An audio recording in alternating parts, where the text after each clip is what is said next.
Hey, welcome back to Sales Made Easy, the podcast that's here to make your sales easier and your life easier. So, last week we talked about building rapport and what it really means to have rapport. Rapport is often mistaken by salespeople for a conversation. You'd come into my office and have a great conversation about the Cowboys or whatever, and I really don't care about the Cowboys. And just because we had a conversation doesn't mean anything. So you got to be very careful when you think you have rapport. So how do you test rapport? There's different ways to test to see if you have rapport. One way is how you end a meeting. Do you end a meeting on equal business stature? In other words, when someone says, "Hey, what you do sounds good. Can you get me a price on this? Can you do this for me? Can you do this for me?"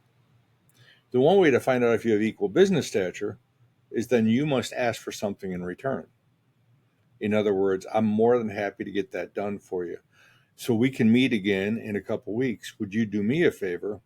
Would you see if you could check on this? So when they ask you to do something, are you asking them to do something? And when you show up and you actually did what they asked you to do, getting information, whatever it might be, did they do that same thing for you? You'll quickly find out if you have rapport. And that's what rapport is, not having a conversation about whatever you think is important, because what's important to you isn't important to them. So what's rapport, right? You got to get to that point where you know you have it. The other way to do rapport is body language. When I'm talking to somebody, if I'm talking to you for a period of time and I think I might have rapport, I might shift my body language from here to this. And it's interesting, if I do that and I have rapport, the other person will shift their body language. So there's a lot of ways to understand it. Another thing to understand about rapport is how do I continue this and check equal business stature? And one way we do that is by setting up ground rules, what we're going to do together. And so a very simple thing is, how are you doing ground rules? In other words, I will do something for you. Will you do something for me? I always look at ground rules or a contract.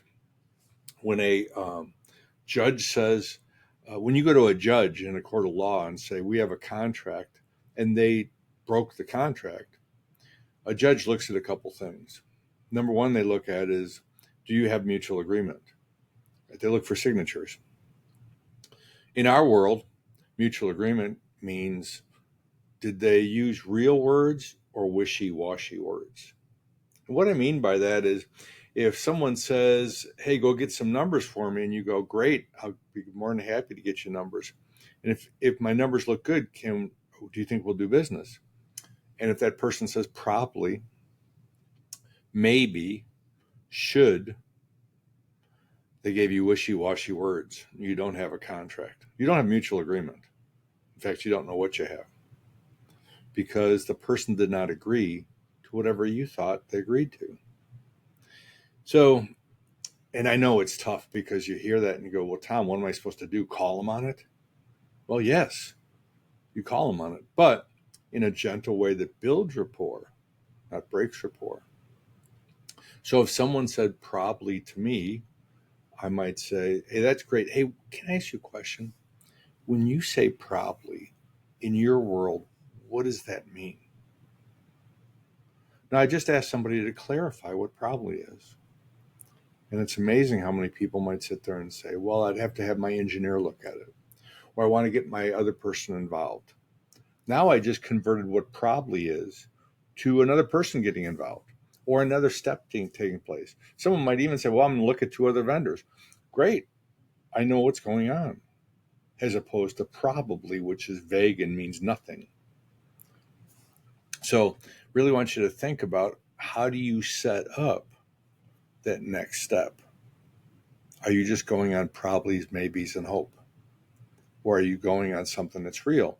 And the cool thing about this is where you can build stronger rapport. When I can ask you, hey, by the way, I'm going to bring some information back. Once you look at that information, if you don't see it as being a fit, you don't like it, you don't know, you don't agree with it, just let me know. I'll know that's a no, and no is okay. We're not right for everybody, so I'm more than happy to go away. But if you do think it's a fit, then you and I can decide what the next step is. What did I just set up? Well, I just set up when I'm coming back in next time. You're either going to tell me no, go away, and I don't have to chase you. I don't have to call you every day to find out where you're at. Or we're setting up another meeting. See, the problem is the sales, at least with me, I can't tell you how many people I followed up with on a daily basis all day long. And they really want to tell me no. But you know what? I had rapport with them, but not good rapport. I didn't have equal business stature. They liked me, but that was about it. So they protected me. And they said probably when they weren't going to buy from me because they liked me. So I got to go to an equal business stature, which means it is okay to tell me no. I'd like to think I'm right for everybody, but I'm not. See, the problem with salespeople is they think no is forever. No is just for this moment in time. See, I think that in reality, in what I have is two things. Let me see if I can get this on. Two things I look for. Nope, it's not coming on. So let's try this one. There we go. So the two things, I think I have a sales funnel. And this is, we have different stages in our sales funnel, right? Trial, demo, and what have you.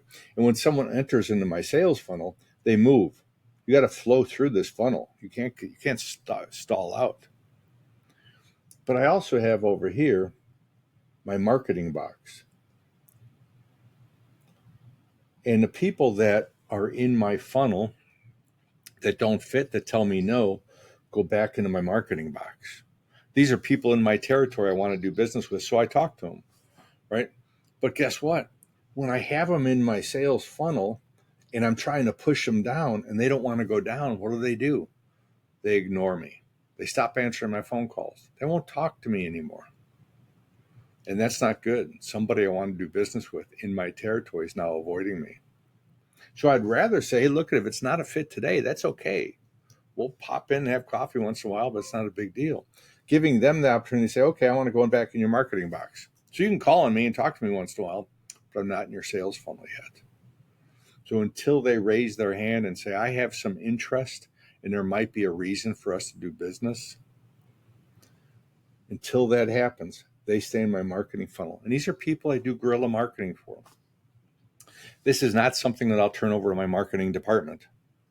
This is something that I will continue to do.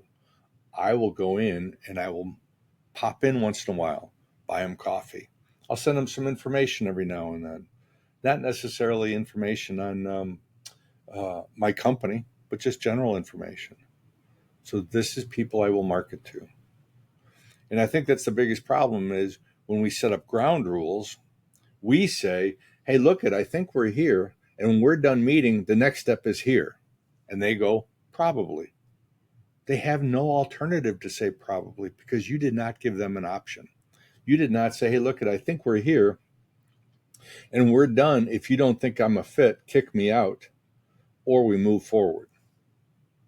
Since you didn't give them that option of kick you out, they have to say probably, maybe, should, because they don't know. They haven't seen your stuff yet. So give the person the option to tell you it's over.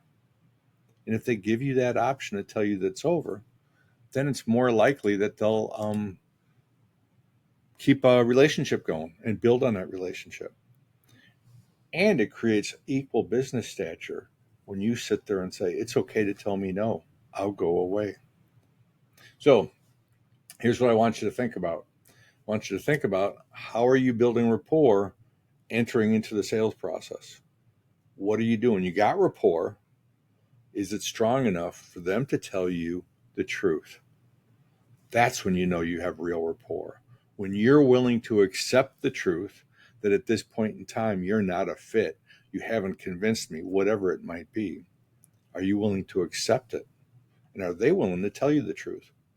Because if they are, you have rapport. And that's the foundation to sell them in the future. But if you got rapport and now they're avoiding you, you just broke that foundation. You ain't going to sell them. I want you to think about that. What's your rapport really like with your client, with your prospects? And how are you building it stronger? By letting them tell you the truth, not by forcing it upon them. All right, so that's the next one. After this, we're going to talk about how to get pain, right? How to get deeper, because pain monetizes the problem. Pain creates value, and pain creates urgency. People aren't going to change if it doesn't hurt. All right, we'll see you next time. Tom at Sales Made Easy. Email me if you got any questions, but join and subscribe. By the way, we're going to have a masterclass coming up soon enough. Hit subscribe and I'll get you more information on it and a discount.